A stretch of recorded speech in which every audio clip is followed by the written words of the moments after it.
அரசாங்கத்தினால் முன்னெடுக்கப்பட உள்ள புதிய கல்வி சீர்திருத்தம் தொடர்பில் பெற்றோரை விழிப்பூட்டும் வேலை திட்டம் நாடு முழுவதிலும் ஆரம்பித்து வைக்கப்பட்டது. அட்டாளைச்சேனை பெண்கள் உயர்தர பாடசாலையில் பெற்றோரை விழிப்புணர்வூட்டும் செயற்பாடு இடம்பெற்றது. அதிபர் AL யாசின் தலைமையில் இடம்பெற்ற நிகழ்வில் கிடைப்பெற்று வலய கல்வி பணிப்பாளர் AM ரஹ்மத்துல்லா பிரதம அதிதியாக கலந்து கொண்டார்.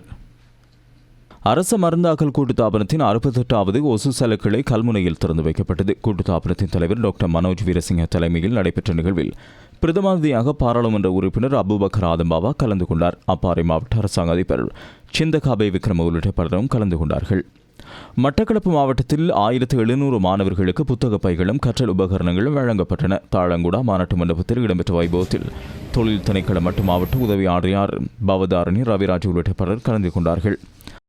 கம்பளை உடப்பலாத்த பிரதேச செயலகத்தினால் பாதிக்கப்பட்ட 300 மாணவர்களுக்கு கற்றல் உபகரணங்கள் வழங்கப்பட்டன. கம்பளை பிரதேச செயலக மண்டபத்தில் பிரதேச செயலாளர் ஆத்மா திலுக்ஷி ஜாரத்ன தலைமையில் இடம்பெற்ற நிகழ்வில் கண்டி மாவட்ட பாராளுமன்ற உறுப்பினர் ஃபஷ்மின் ஷரீப் பிரதமதியாக கலந்து கொண்டார். 1500 மாணவர்களுக்கு இதுவரை கற்றல் உபகரணங்கள் வழங்கப்பட்டுள்ளன. அத்துடன் வளமான நாடு அழகான வாழ்க்கை எனும் தொடிப்பொருளுக்கு அமைய பெரிய பாராவத்தை இஸ்ரிங்வூர் தமிழ் வித்தியாலயத்திற்கு அருகில் உள்ள பாதை 150 லட்சம் ரூபாய் செலவில் புனரமைக்கப்பட்டு மக்கள் பாவனைக்காக கையளிக்கப்பட்டது.